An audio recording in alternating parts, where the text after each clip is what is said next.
Joining us now, former Supreme Allied Commander at NATO, Dean of the Fletcher School of Tufts University, retired Admiral James Stavridis. He's the author of The Accidental Admiral, A Sailor Takes Command at NATO. Admiral, thanks for being with us this morning. Let's pick up where Mick left off there. Sure. We're a month or so into this anti-ISIS campaign to degrade and destroy. Those are the terms being used by the White House here, and yet we see now they're taking over cities in Anbar province. They're moving. Said they're not going to take Baghdad. We feel we can defend Baghdad, but they're inching ever closer. Is this working? I would say it's not at this point. We have got to get Turkey into the game, and that requires them letting us use these bases. It requires ultimately ground troops coming across that border. Turkey has a 500,000-man army, the second largest in NATO. They've got to get into the game. Second, ultimately, this is not good news, but we're going to need to put U.S. boots on the ground there. Not 150,000 like at peak in Iraq, but probably 10,000 to do the advising, the training, the mentoring. That's how you make the Iraqi security forces effective. That's how you get the Peshmerga in the game. If we can get ISIS in a three-front war, from the Peshmerga in the north, Iraqi security in the south, the bombing in the west, we can still turn this thing. So, two questions, Admiral. First, Turkey is a member of NATO. Yep. Are we overestimating the support that we're getting from NATO countries such as Turkey? And two, with regard to Iraq and the aforementioned Iraqi army, do the Iranians, do you think, have more influence on the Iraqi army than we do? I think, to the first question, NATO and Turkey, we have to put more pressure on them. There are 28 nations in Turkey. 27 nations ought to be standing to the Turks and saying, get in the game. It's their border. I think they are, and it's just not having effect yet. I think part of the problem is Turkey is conflicted. They are very focused on bringing down the Assad regime. They need to get more focused on ISIS.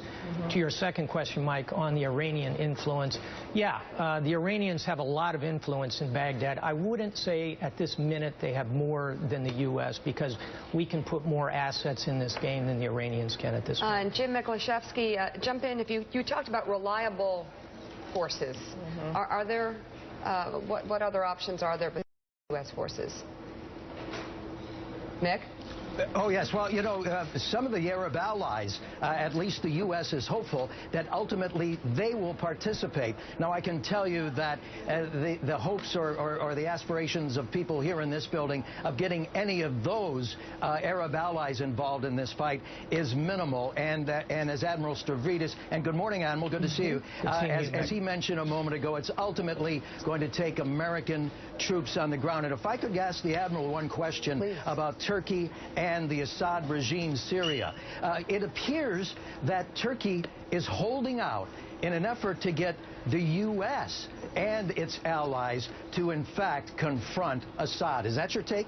I think that's very much part of it. And the third leg of this Turkish issue is their very troubled relationship with their Kurdish minority. As someone said just yesterday, hey, the good news is Turkey is bombing. The bad news is they're bombing the Kurds. We've got to get them in the game against ISIS, get them unfocused on the Kurdish issue and unfocused, for the moment, on Assad. Do you have confidence, and does the military have confidence, that if they go to the White House, if they go to the president and say, to achieve your objective, Mr. President, we need to re-examine this issue of boots on the ground? How is that relationship, and how would you guess that conversation would go? I would hope that our military, and I believe this, our military are giving the president a wide range of options, and within that range, they will say to him, this is very high risk if we don't put U.S. boots on the ground. If we want to turn this thing, Mr. President, we need to be putting 10,000, maybe 15,000 troops on the ground. I would guess those conversations are underway.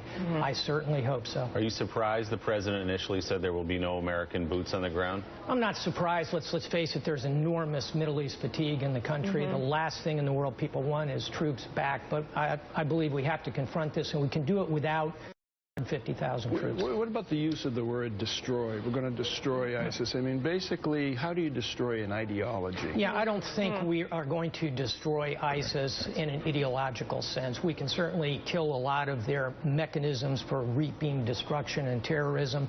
But, Mike, you're onto the right point, which is the long game here. We need to destroy ISIS in the short term mechanically. The long game is ideology. Sometimes people say we're in a war of ideas. I think that's not quite right. We're in a marketplace of ideas. We've got good ideas: democracy, freedom, liberty, freedom of speech, gender equality, racial equality. We've got to move that in the long term. That's the other conversation to have on this. The book is The Accidental Admiral, retired Admiral James Stavridis. Thank you so much for being on the show. Jim Mikolashevsky, thank you as well. You bet. Still ahead.